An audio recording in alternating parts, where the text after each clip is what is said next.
ከባሻገር ክፍል 3 የቤታችን ግድግዳ ላይ ከተሰቀሉት ብዙ ነገሮች ውስጥ የአቡነ ገብረ መንፈስ ቅዱስ ምስል ይገኝበታል። ምስሉ ላይ አቡነ ገብረ መንፈስ ቅዱስን ግራና ቀኝ የከበቧቸው አንበሶችና ነብሮች ይገኙበታል። ከዓይናቸው ላይ እንባቸውን የሚጠጣ አንድ ወፍ ይታያል። ታዲያ ቦልኪ ጫካ ጅብ ጥላውን ከጣለብኝ ቀን ጀምሮ ይህ ምስል ሳይ እደነግጥ ነበር። አንበሶቹና ነብሮቹ አድፍጠው እኔን የሚጠባበቁኝ ይመስለኝ ነበር። ድንገት ምስሉን ሳየው በድንጋጤ ክውላለሁ። አንበሶቹና ነብሮቹ አፍጥጠው የሚያዩኝ እየመሰለኝ አቀረቅራለሁ። በገዛ ቤቴ አንገት ደፋለሁ። ድንገት ከግድግዳችን ላይ ዘለው የሚያንቁኝ የመሰለኝ በፍርሃት እንቀጠቀጣለሁ። እየቆየ ቤታችን ቦልኪ ይመስለኝ ጀመር። በሰፈራችን ዙሪያ የአልፈኪ መስጂድ፣ የጥሩሳው ገብርኤል እንዲሁም የሸበሉ አቡነ ገብረ መንፈስ ቅዱስ የሚባሉ ጥንታዊ ቤተ እምነቶች ይገኛሉ። ታዲያ አብዛኛው የሰፈሩ ነዋሪ አርብቶ አደር ሲሆን የሚምለውም የሚያስምለውም በአቡነ ገብረ መንፈስ ቅዱስ ነው። በቃ የሰፈራችን ሰው አቡዬን ካለ አይዋሽም፣ ቃል አያጥፍም። ታዲያ የሰፈሩን ሰው ከአቡነ ገብረ መንፈስ ቅዱስ ጋር ያስተሳሰረው አፈ ታሪክ የሚመስል አንድ እምነት አለ።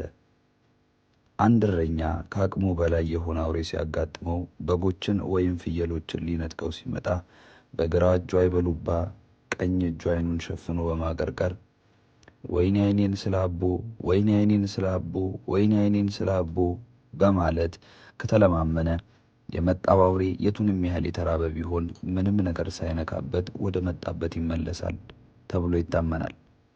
ከመታመንም አልፎ ከአቅማቸው በላይ የሆነ አውሬ ሲያጋጥማቸው በዚህ መንገድ እንደሚመልሱት ምስክርነት እየሰጡ ብዙ እረኞችን መጥቀስ እችላለሁ።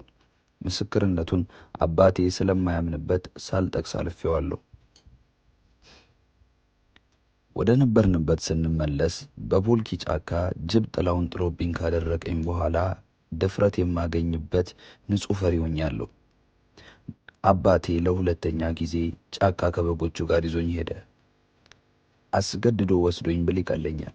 ታዲያ ቦልኪ እንደደረስን ሳሩ፣ ቅጠሉ፣ ቡተው ሁሉ ነገር ያደፈጠ አውሬ መስሎ ታየኝ። መዓት አይነት የአውሬዎች ድምፅ ጆሮዬ ላይ ያቅጨለጭል ጀመር። ፈራው፣ በጣም ፈራው። በዚህ መሃል ተኮላ ብሎ አባቴ ጠራኝ። የሰማሁት 1000 ጊዜ ከጠራኝ በኋላ ነበር። 1000 ጊዜ እንደጠራ እንዴት አወቅ ትሉ ይሆናል። ብትሉስ ምን ግዴ። ተኮላ።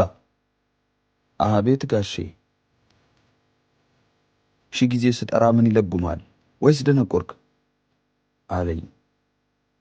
ምን ነው እንደ አፉ ባደረገልኝና በደነቆርኩ። መቼም ይሄን ሁሉ አውሬ ድምፅ ከምሰማ መደንቆር ይሻለኝ ነበር። በአውሬዎች ድምፅ ተመስጬ ነበር አልኩት። አፌ ያመጣልኝን ጎሽ ጎሽ ጎሽ አለኝ። እያንዳንዱን ጎሽ በጭብጨባ አጅቦ። መጀመሪያ ጎሽ የመጣ መስሎኝ ልፈረጥጥ ስል በበሬ ድምፅ የሚታወቅ ፈሪ በበዛበት ዘመን በአውሬ ድምፅ የሚመሰጥ ጀግና ብቻ ነው፣ እንዲህ ነው እንጂ ልጅ ማለት ብሎ አሞካሸኝ። ፍርሃቴ ባይለቀኝም አባቴ ጀግና ስላለኝ ደስ አለኝ። ደስታዬን አጣጥሜ ሳልጨርሳት በል እንግዲህ በጎቹን እየጠበቅ ጠብቀኝ፣ ቤት ደርሼ እመጣለሁ ብሎ ትቶኝ ሄደ። እኔ በቆምኩበት ደርቄ ቀረው። በዓለም ያሉ ጅቦች ጥላቸውን የጣሉብኝ መሰለኝ። ጫካው እንዳለ ወደ አውሬነት ተለውጦ የሚጮህ መሰለኝ። እያንዳንዱ ድምፅ ጎልቶ ይሰማኝ ጀመር። ወፎች በላይ ላይ በረው ሲያልፉ ክንፉንም ድራጎኑንም ሊያንጠለጥሉብኝ የቋመጡብኝ መሰለኝ። ይሄው የማይታዩ ብናኞች ሲወድቁ ይሰማኛል። እዛ ሩቅ አገር ከአንዲት ሴት ቦርሳ ውስጥ ሳንቲም ሲወድቅ እዚህ ድረስ ይሰማኛል። ወዲያ ማዶ ካለው ሩቅ አገር ከአንድ ሰውዬ ኪስ ሶፍት ሲወድቅ ይሰማኛል። ለ3000 ዘመን ተጉዘው ህዝቦች ካልደረሱበት ቤተ መንግስት ባለስልጣናት የሚያንሾካሹኩት ጥርት ብሎ ይሰማኛል። ይህን ጊዜ ህዝቡ ቤተ መንግስት ምን እንደሚወራ ንገረን ይለኝ ይሆናል። ስለምፈራ አልናገርም።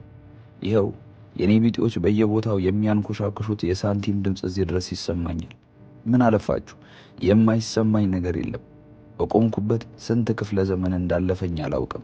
ብቻ የሆነ ቀን ደርቄ ከቀረሁበት ስነቃ ራሴን ያገኘሁት ቦልኪ ጫካ ውስጥ ነበር። አባቴ አጠገቤ የለም። ጥላ የጣለብኝ ጅብም የለም። በዙሪያ ያሉት በጎቻችን ብቻ ናቸው።